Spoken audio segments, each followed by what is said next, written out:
May kasabihan da kita mga tugang, mayo daanin matagas na tinapay ha? Sa mainit na kape. Pero anday nin daaram.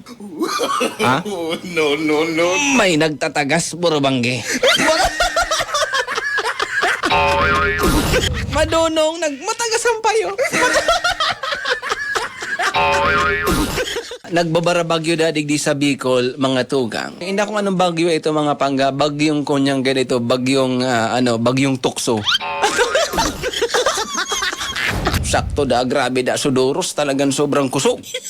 Oranda mga pangga habang nagbabagyo dadig di sa Bicol, garo dampig ula na. Malipot ang panahon eh. Habang nagbabagyo da mga pangga, inida nga si Manay mong Lourdes, asin ang sayang paboritong mister. Na si Paiberteng. Kan nabangging itong nagbabagyo, malipot-lipot ang panahon, kuminiblit da si Manay mong Lourdes. Kuminiblit da ya. Kiniblit da si Paiberteng. Sabi da ni Manay Lourdes, ngayagom ba? Malipot-lipot ngayagom ang pagkabanggi nagbuburabagyo. Ano daw ngayagom kungon yan? No. Magpainit-init kita. Mapapala na gayon si Manay mong Lourdes na malibot ba yan ang gabagyo eh. Sakto da mga pangga kan bangging ito. So, kapit-bahay daan ni Manay Lourdes mga pangga na si Paimong Losyo. Yaw da duman sa sirong kang harong na Manay Lourdes mga pangga. Nagpapaoro ipli da duman mga pangga. Tama init-init da duman. Kan kiniblit na ni Manay Lourdes si agom niya. Agom niya na bangging gumasurusan lag kita nga painit-init lamang kita nga niya na banggi. Ito maramda si Paiberteng. Ang sabi ni Paiberteng, ngayagom, pas mo na kung ngayon na banggi. Pas mo na. Baka kaya agom kong ruluyahon ang tuhod ko, pinakro lang pati ang pinabanggihan ko. Pagiramdam nga ni Sendo, pag mapapalaban ka mo ngayon na banggi, dahil ikaw magpamangging pinakro.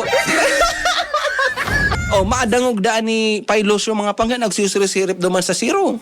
Nadangog niya daan so tinaram ni Paiberteng na pas mo na da siya ngunya na banggit, pinakro lang daan pinamanggihan. Lumaog da duman si Pailos duman sa kwarto kan harong mga pangga, kumurahaw da. Ako! Tamaluto!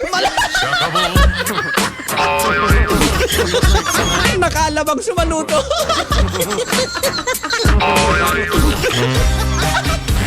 Kaya ang mensahe dyan mga tugang, bentahe itong nagpapamanggining maluto. So mga paroy nindo, baralado nindo, dahil nindo pagpisar. Pagpisar.